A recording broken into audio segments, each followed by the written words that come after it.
halkani waa isbitaalka guud ee degmada Dadaab ee ismaamulka Garissa County ee gobolka Waqooyi Bari Kenya. waxaa ka soconaya barnaamij si bilaash ah indhaha loogu fiiqayo dadka qaba baahiyaha aragga iyo indha xanuunka oo ka kala yimid xeryaha qaxootiga Ifo, Dhagaxley, Xagadheer iyo sidoo kale degmada Dadaab.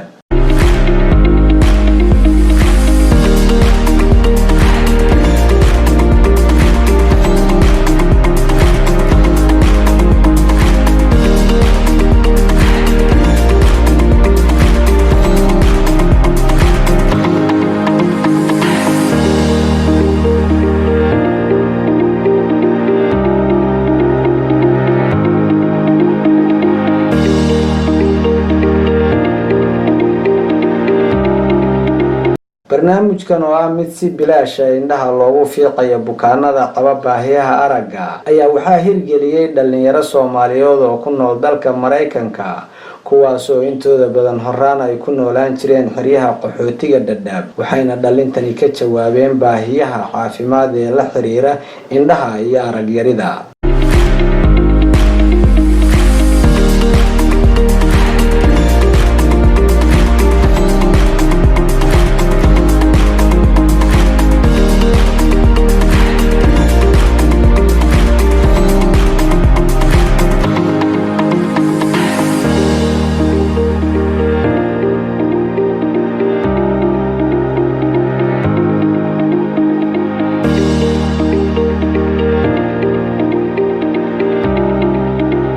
dadka sanadkan 2021 ka faa'iiday barnaamijkan daaweynta iyo indha fiiqista isugu jira ayaa si weyn ugu farxay fursadan gargaarka caafimaad ee ay nasiibka u yeesheen. magacayga waxaa la yiraahdaa Deynaba Axmed Sheekh la yiraahdaa, waxaana ka imid Xawajubey M14. waxaan maanta aad iyo aad u faraxsanahay in indhihi la ii fiiqayo. wiilasha noo kaalmeeyay oo indha fiiqa ka qayb galay waa u duceeyay inuu Ilaahay khayr badan siiyo, ajir iyo xasanaadna alla ka siiyo. maxamed cali maxamed Ifo indhaha waxa laga hayay muddo fara badan, maanta nasiib u yeeshay. Ilaahay baa mahad leh. mar koobaad Ilaahay baa mahad iska leh. cid kastoo nagu caawisana waa u mahadnaqaynaa ama ka qayb qaadatay caawinta lagu caawinay dadka masaakiinta. way macaan oo Suleeq Sheekh Nuur Ali dhahaa Ifo waan ka imaaday Xawajubey oo waan ku faraxsanahay Dadaab anoo imaaday deegaanka oo indhaha aad iyo aad ugu fiiqaya dadka walaalahayga Soomaaliyeed naxariis iyo adduun loo fidiyay. khayr Allah idin siiyo waa idin duceeyne sasana ligahay hooy indha fiiqad illa asaakan aad u faraxsanahay macaan insha Allah Ilaahay khayrkana waafajiyo. maxamed daledha horta hooyada waxay xanuunsan tahay muddo hadda 5 sano baa ishan laga hayaa.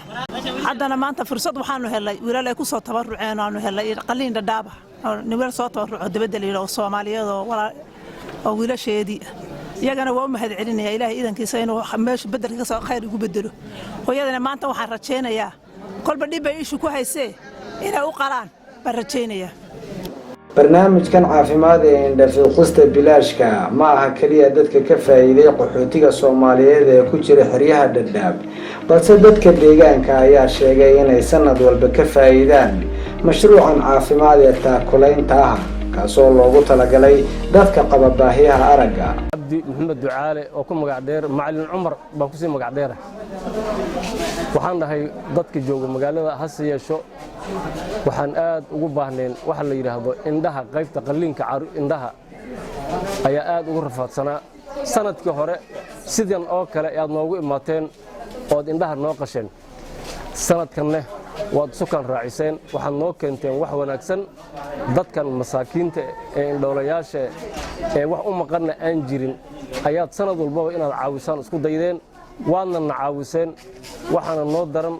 wax la yiraahdo qaybta indhaha ayaa dadka maartay aad iyo aad ula liidan yihiin. intaba makhluuq ah waxay la imaadeen indha la'aan, indhahoodina maanta rajay leeyihiin. dadka u horeeyay waa loo fiiqay, annagana waan ku xignaa. anigana waxaan ka mid ahay dadka u baahan indha fiiqa, waxaana liistanana ku jiraa. kul dhow in indhayga loo fiiqi doonana waan u arkaa. inta kalena way sugayiin. wax wanaagsan baad noo keenteen, baahiyadanadina waa daboosheen. waxaanan idin rajaynaynaa khayr iyo wanaag intiina noo soo gurmatay ee noo keentay horumarkan aad iyo indhaha waa qaali adduunka xibnaha nugu yeelaan waxa ugu qaalisan indhaha weeyaan magacayga waxaa la yidhahdaa maxamed balaali baa la yidhaa waxaan deganahay meesha la yidhaha maleyley indhaha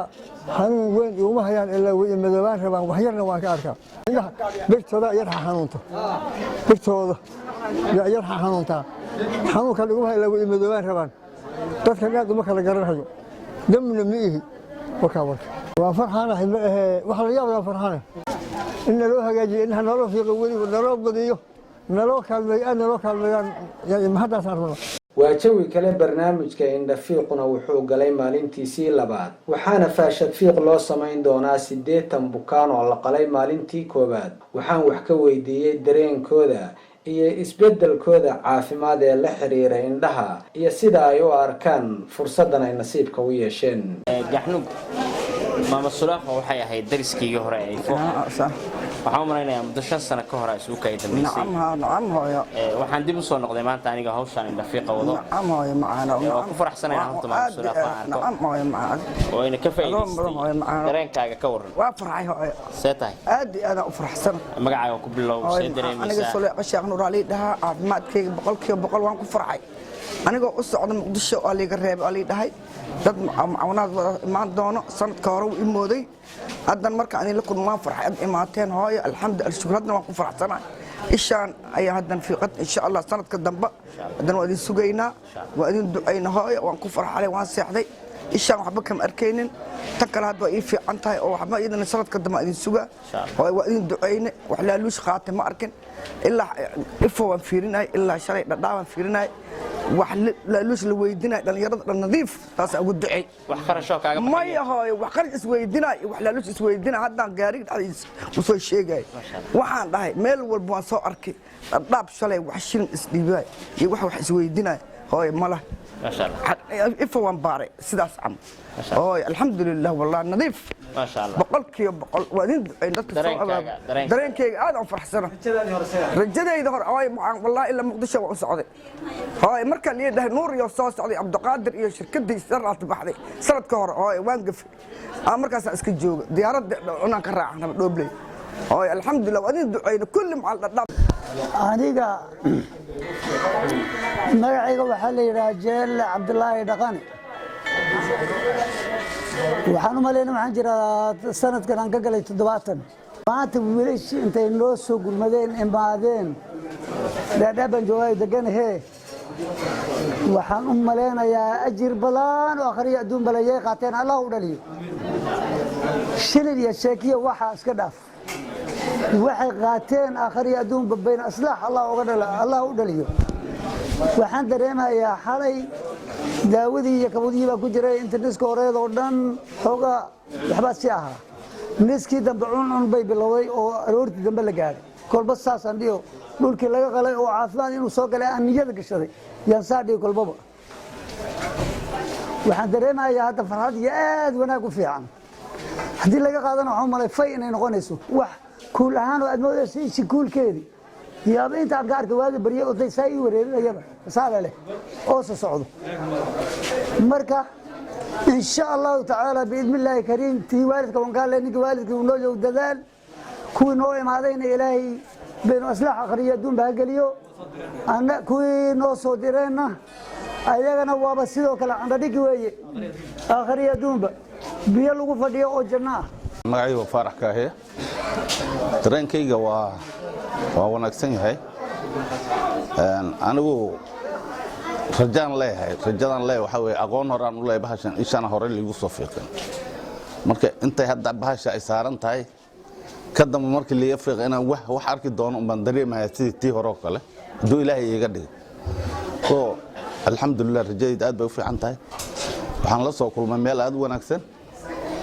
ishan hore markii liii fiiqayay waxaan u malahay hadda 6 bilood baa laga joogaa horteed bay ahayd iyo adigu 8 bilood meelahaas laga joogaa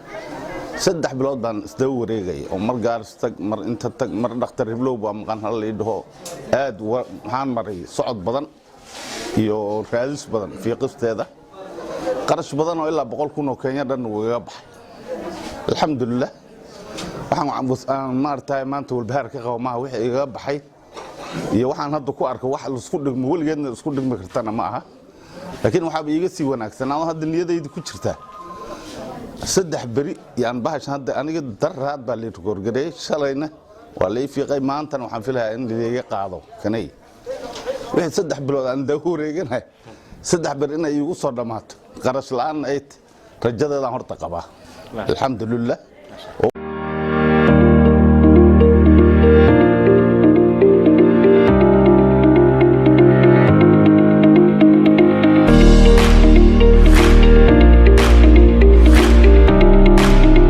kuwani waa koox dhakhaatiir oo isu diyaarinaya inay faashad fiiq u sameeyaan 80kii bukaan ee la qalay maalintii koobaad waxayna soo jeedinayaan talooyin caafimaad oo la xiriira khatarta wajihi karta bukaanka la qalay ee wali bogsoon wakati ya wiki mbili muddo laba week ah mama usipike kwa sababu moshi itasumbua macho kidogo.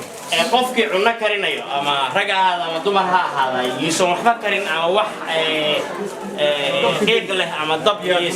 kazi ngumu iyo shaqo fara badan ay kuurinaysa ama ku dhigta ama foor fara badan leh macna ni sawa sawa iko masharti kidogo tuliwapatia waxa jira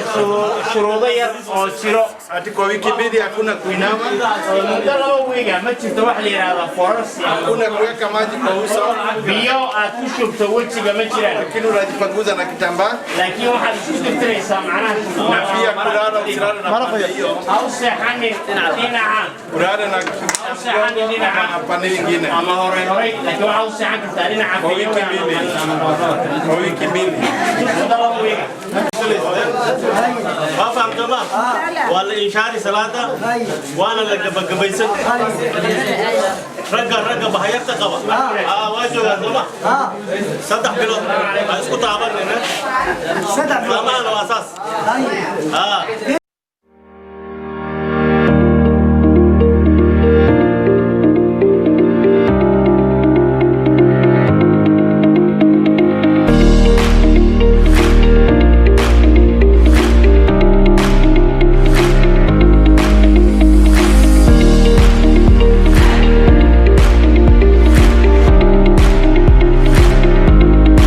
si aan u helo xog faahfaahsanaya waxa qabsoomay bilowgii hawshan indhafiiqa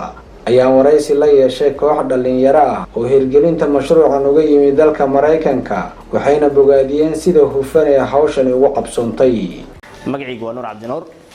aniga oo matalayo dadkii Soomaaliyeed hawshan la baxay sadaqada ah sida aad dareemi kartaan saaka waraysiga qaybta hore ku muuqatayna dhammaantood way faraxsanaayeen waxayna hubsadeen in macnaha wixii dadka Soomaaliyeed loo soo dhiibeen inay soo gaareen bilaash ay ku soo gaareen wax lacag oo laga qaatay aysan jirin alxamdulillaah ma hadlay marka waxaan jeclaan lahaa in halka uga mahad celiyo dhammaan isku soo dubayridayaashii hawshatan qaabkii hawsha u wadeen iyo qaabka ahayd hadduu ilaahay yiraahdana waxaanu jeclaan lahayn inaynu ka sii saidino meeshan oo meeshii aan joogno meel ka sii fog aynu wadno hadduu ilaahay yiraahdo sida ogsoontiina programkani laba waji weeye wajiga koowaad wuxuu ahaa caruur lagu soo qoray Gaarisa oo ilaa 50 ah wajiga labaad oo hadda ka bilowday shalay ka bilowday Dadaab ayadoo shalay la qalay 80 maantana 80 kale la qalayo dhammaan waxaan jeclaan lahaa markii aan uga mahad celiyo Cabdiqaadir Cabdullaahi Bita iyo asxaabta kale oo dhan ee hawshan ka qayb qaadatay السلام عليكم ورحمة الله وبركاته مقعي وأحمد شريف إبراهيم وجوي حريها لداب وليكم مدأها لأن يردي أو مريكم كويتي ومن الرئيس برنامجكم حقب قاودي هاي مركي الحمد لله مركي ما شاء الله أولادي سفيلي لنقالي جيك أولادي رايح النقدين والجيقري ما شاء الله الحمد لله سلف ضايا النقدين مركي ولا ليال ولسين شيء هاي برنامجكي سنين ديبتين sidii la fadaya dhii marka dadkii ku qeyb qaaday arintu walisin lana jazaakumullahu khayra marka hadda siin la hadalay wala dhaxsuruna meeli sariirogi dadka la qalay saad siin la hadalay patient fidi patient kale sugahay in hadda sariirta la saar marka taagilkii un hambani inuu wal qawana meelay oo dadka caawin sameeyni marka walisin ku cusubaa insha Allah June hadii la deerbili lahayd sidii haddana barnaamijkan lan wada fadi lamba walaay tabartise oo macnaha haka darsada insha allahu tacaala dadkun dad umaqon ma leh ilaahay ku sokow dhallinyaradii umaqonayti inuuna caawina caawitaanta weli walan baahinye 40 oo qof la qali mee ku badan barnaamij oo la sameeyay wallahi screening dada wali jiray oo daawo la sii dada wali jiray la sii oo kiyaala haani qalitaan fadaayna wal qali marka barnaamijkan wali waa barnaamij oo eed dadkan ka farxeen eed lanka baahnaay iyo waqtiga la baahnaay oo barnaamijkan kooy marka ma sha Allah arantun sidii la fadaayeen dhiidi marka walaalayaal wali siin ku codsadahay insha Allah sanad kastaba lama jeer inay arantun sameeyna January iyo June marka lama barnaamijkan nagata sidii uu walaalahan ka caawifani hayd maqon wala maqon male una ilaahay subhanahu wa ta'ala maqon marka dadaalkaas aan baahanay in la sameey marka eed mahsantiin dhammaan asxaabtanta inta in kasaana insha Allah North America saaxiibadan ka lahaa from New York to Pennsylvania to Ohio to Minnesota dhammaan wali siin lahaa siin salaamahay insha Allah ta'ala eed mahsantiin special oo waliba salaam wali indirahay Dr. Abdulqaadir iyo teamkiisa eed mahsanti dhakhtar arafayla bilawti garabka unina galni marka insha Allah ta'ala ilaahay horkiin macna ducada laakiin ducaahay ilaahay kiin aqbal lama unin ilaahay nin aqbal jazakumullahu khayra salaamu alaykum wa rahmatullahi wa barakatuh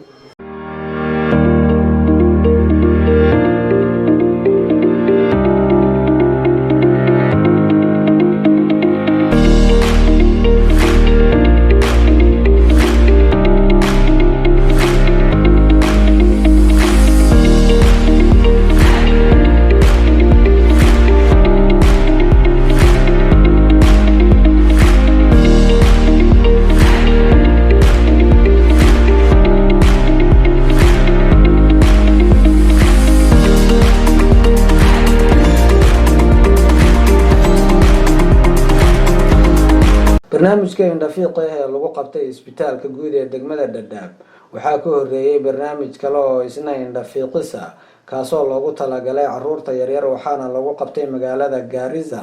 walow aan nasiib u yeelanin inaan barnaamijka qayb ka ahaada haddana waxaan fursad u helay inaan la kulmo qaar ka mid ah waalidiintii dhalay caruurta magaalada Garissa indhaha loogu fiiqay waxaana wax ka weydiiyay xaaladda caafimaad ee caruurta yaryar halka qaar ka mid ah howlwadeenada barnaamijkana si toos ah ay u weydiinayeen su'aalo caruurtii qalitaankooda lagu guuleystay magaca أقرأ جالي هيا كورن حاجة لو جاي محل لو سو قبتي شالي صوفيقي حاجة لو جاي قارسة حاجة لقى قاعدة دحلي هادو حماركتا ها ما قواي إلا بو ما قواي شن ما شاء الله هاي درينك كور مركو هرو ساو حار ما أركيني سوما ها هادو حماركتا ها عرفت ولا ليل كرتا ها ما شاء الله ننعي كادو مسوق هذا كرتا dadka Soomaaliyeed hawshan soo qabtay maxay Ilaahay uga baryaysaa oo duceynaysaa شيء mahad خير قبل iyo khayr ما شاء الله ما شاء الله ما شاء الله جزاك الله خير وين وادغنا إلهي لها كعافية ما شاء الله magacayga Luul Rashid Ali dhaan dhagax leeyahay laga qaaday wiilkay Garissa la geeyay isha waxa ku ma arkeen cadcada ka saarnaa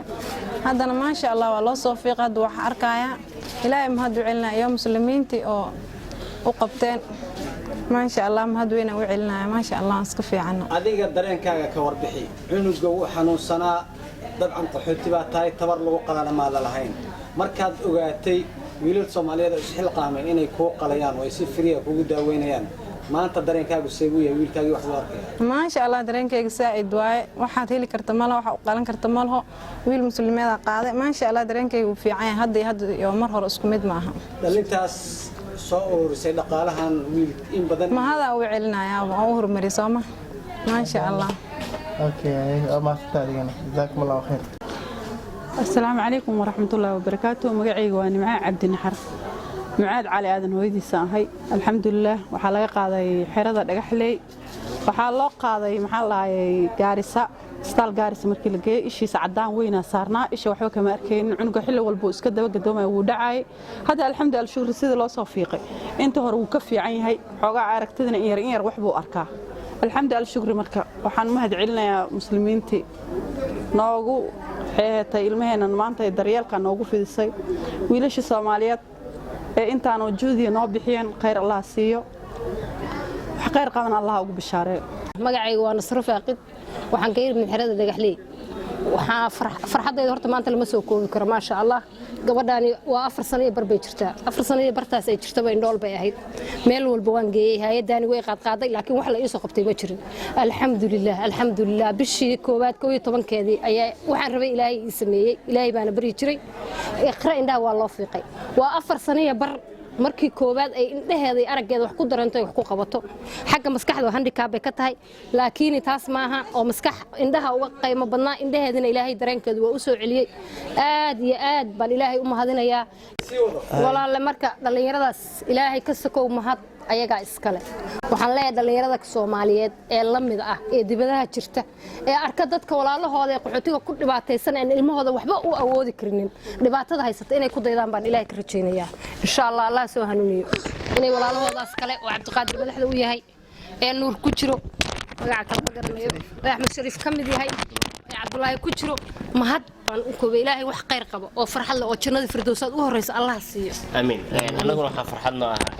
inaan ku soo gaarsiinay deeqdii waxa farxadno ah cunuga yar ee waxba aan kala garanaynin ee saaka aragiisa uu dib ugu soo noqday waxa farxadno ah macnaha dadkayga Soomaaliyeed oo aan dib uga dhex muuqanay mar kale waxa farxad ii ah macnaha meeshii aan ka soo shaqayn jiray iyo dadkii aan la soo shaqayn jiray oo aan dib u arkay isbitaaladii iyo aan ogahay waxyaabaha ka socdo waxaan dareemayaa macnaha farxad aad said u ah anigana ma dareemi ma qiyaas karo dareenkayga qiirada leh macnaha inta uu leeyahay Ilaahay mahadiina way hadii ay mar ay caafimaadeen ma sha Allah ta'ala السلام عليكم ورحمة الله وبركاته آد أيان مانت وعيرنايا محايلي الماء أو فرجر أو هندولة أو إبرة مانتني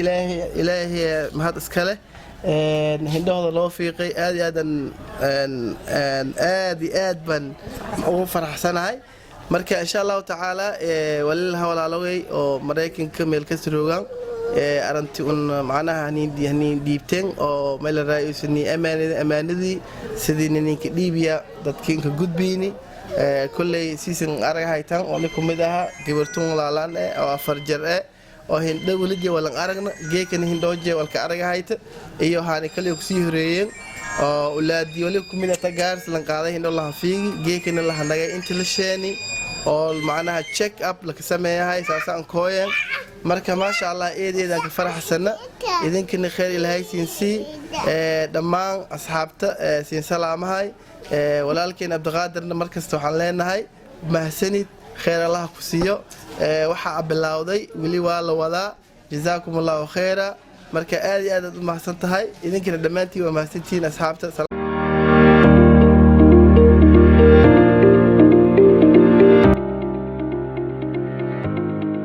haatan waxaan idinla wadaagaynaa dareenka farxadeed ee bukaanadii qalitaankooda lagu guulaystay waxayna u muuqdaan kuwa waa cusub ugu bariyey iyagoo ka mahad celiyey abaalkan weyn ee loo galay ayay u mahadnaqeen cid walba oo ka qayb qaatay hawshan indhaha loogu fiiqayo dadka qaba baahiyaha laxaadka aragga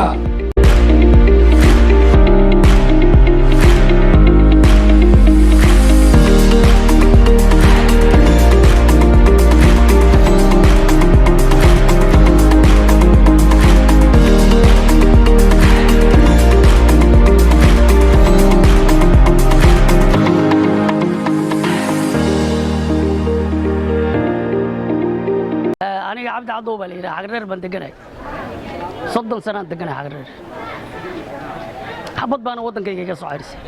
أولا حبض بان توبيا وقلا وصانكو إن بلا وجهي وكبيا وحنا هذا كم هالنقيا نمانك عندها إنه في غي مسلمين تا الصوماليات إنه صوت تبرعي سيدا إنه جوجا جاري عندها إنه في غي إن بلن بان هالنقينا هدانا يقعدوا جوجا نداب فائدة وين بانك علي أول إيش أصعب كما أركينين هدان حبط شيء سوا بس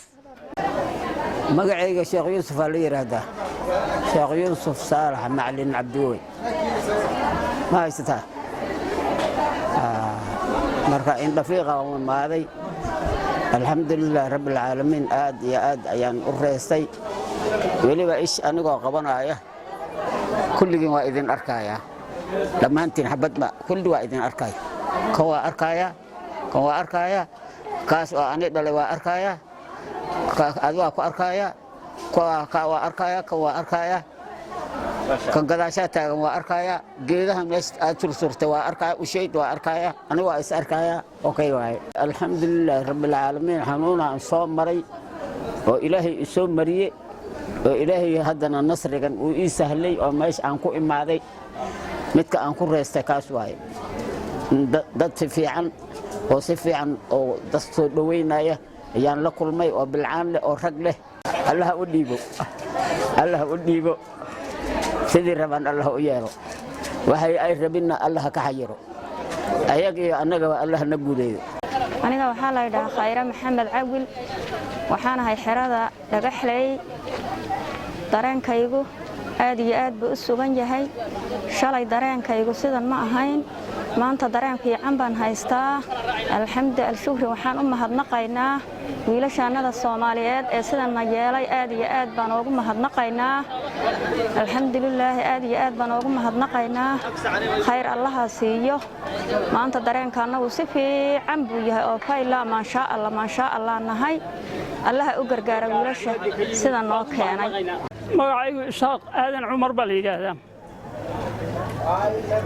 baad mahadsantihiin walaalayaal shalay sidaan u ahayn maanta ma nihin aad iyo aad baan uga fiicannahay alxamdulilah waa wixii haddii la ku dadkii yani shaqada noocaas ay noo qalqaaliyeen oo mahadsan yihiin 100 goor 1000 goor marka haddii la ku ramagol yahay waad mahadsantihiin dareenkayga aad buu haddii la ku ramagol farxad baa ku dheexan alxamdulilah sidii aanu ahayn ma ihin lacag haddii la ku ramagol annagu aanu bixin karno haddii la ku ramagol qalin yani ihsaan baa naloo qalay dadka ihsaankaas noo qalayna haddii la ku ramagol yahay waa mahadsan yihiin ilaah baa haddii la ku ramagol u jaazinaya magacaygu Faarax Kaaye Cabdullaahi Reedada baan ahay magaalada Daabaan anigu waxaan ku dhihi karaa ilaa 40 sano dadam baan ahaa alxamdulilah hadda ka hor bay labadeedii indhood labadaba hal mar ah yaa wax fuulay hasho baan gaaris oo la cararay oo lii soo fiiqay oo qarash badan igaga baxay alxamdulilah tii baan hadda ku socday daraad baan waxaan maqlay waxaa imaadeen qolo oo dadka indhaha free ugu fiiqayaan oo dadaaba والله waxaan ku dhigi karaa shalay baan isdiiwaan galiyay yoonka shalay ha galabti waliba yaa li diiwaan galiyay haddana waa qalitaan baan ahay alxamdulilah taagan dhax fadhiya aad baan u faraxsanahay wax qarasho igu baxayna malaha tabashirin oo aan leeyahay ma diibin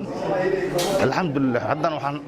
ku xisaabtamayaa sidii tii hore oo kale inay tan kalena ii noqoto alxamdulilah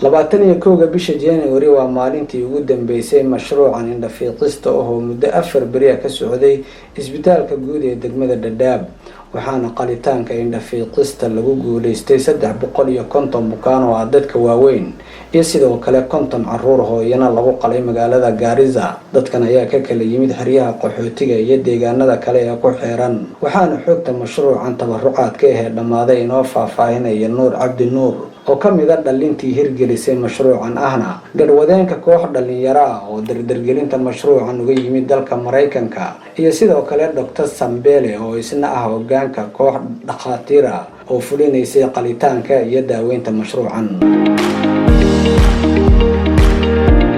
waxa farxad weyn iyo amaantay oo ah maalintii afraad ee qalitaanka uu socdo waxaan ka soo bilownay 18kii wuxuuna ku eg yahay 22kii oo maanta ah run ahaantii waxay ahayd shaqo badan oo dadaal badan iyo daal badan leh ilaahay mahadiina alxamdulilah rabbil caalamiin maanta ayaynu gabagabaynay sida arkaysaan bukaanadii ugu dambeeyay ayaa la qalayaa marka alxamdulilah ilaahay baa mahad leh waa wajigii labaad hawsha tan kaasoo ahaa dadka waaweyn ilaa haddana waxaan qalnay 350 qof gaarisana waxaan ku qalnay ilaa iyo 50 caruur ah kuwaasi oo ka yimi xeryaha qaxootiga iyo county of Garissa ilaahay baa mahad leh waxaan halka uga mahad celinayaa dhammaan Soomaalida ku tabarucday arintan ayada ah gacan ka geysatay dadkan masaakiinta ee walaaladooda ah wax u qabtay oo ku tabarucay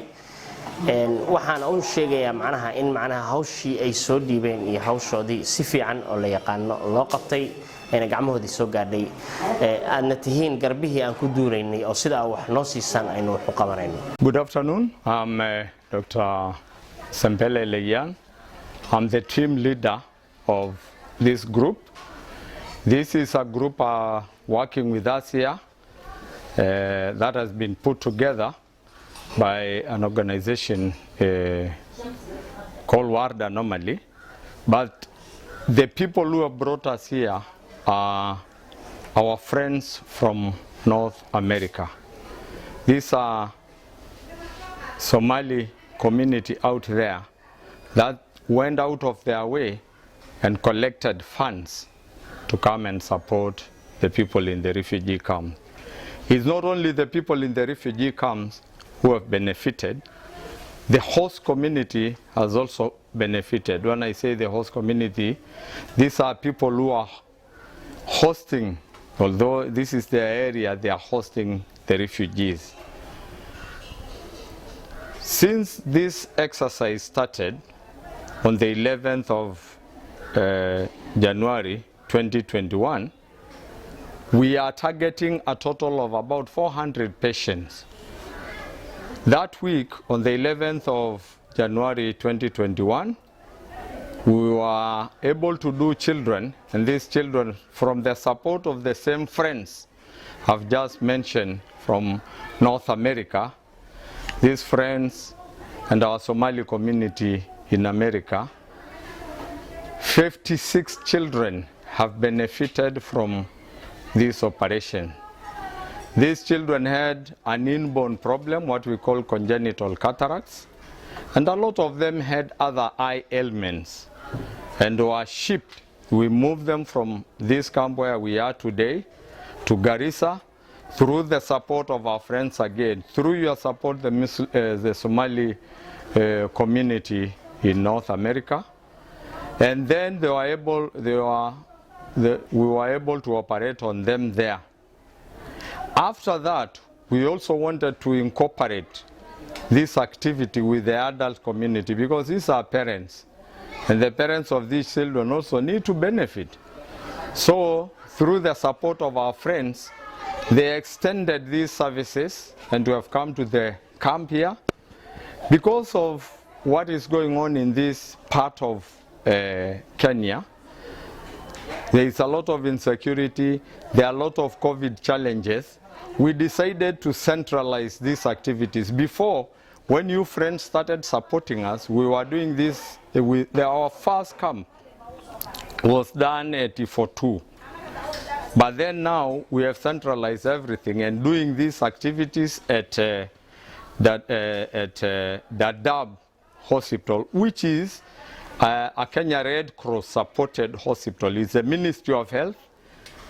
a local ministry, but Kenya Red Cross, who are our great partners, are the ones supporting the hospital. So the personnel, a lot of personnel are within, there are a lot of personnel are coming from Kenya Red Cross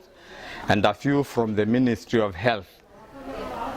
So far, we've been able to do about 350 operations. Today being our last day,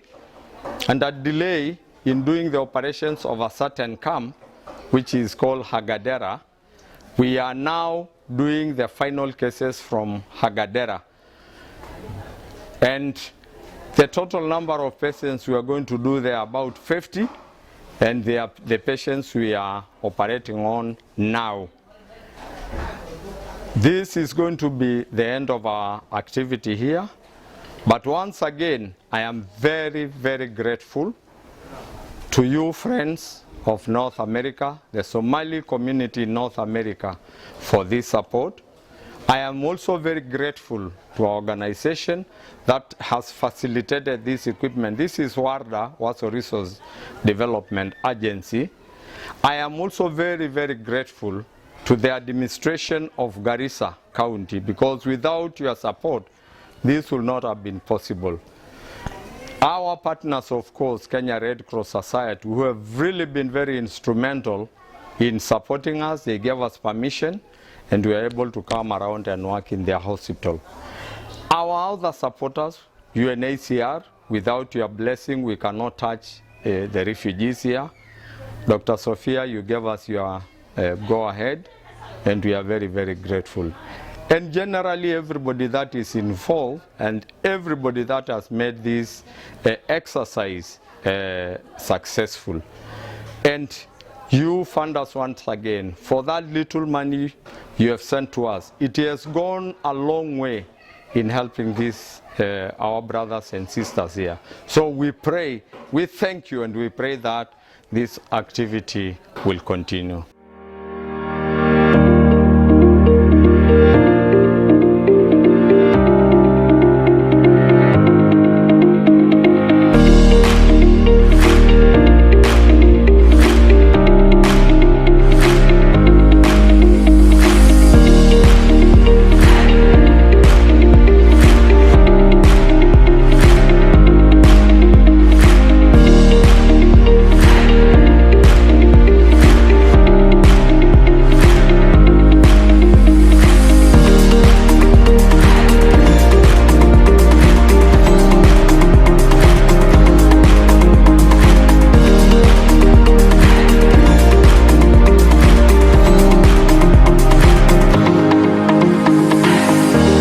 mashruucan oo isugu jiray indhafiiqis iyo daawooyin la siinayo bukaanka ka kaaftoomay qalliinka indhafiiqa wuxuu soo bilowday sanadkii 2019 waana mid haatan 3 jirsaday waxaana wadarta guud ee qalliinkooda lagu guuleystay ay gaadhayaan 1000 bukaan halka kuwa daawooyinka la siiyeen ay noqonayaan 2502 qof intaas ayaan ku soo afmeeraynaa barnaamijkii indhaha oo fiiq walaalkaasi bilaasha waxaa idin soo diyaariyay idin soo jeedinayay anigoo ah Bashiir Gaxnoog barnaamijkan mid la mid ah intii aan ku kulmi doona hawada hadii ay ogolaado daawadayaal waxaan idin leeyahay isma dhaafnee nabadgelyo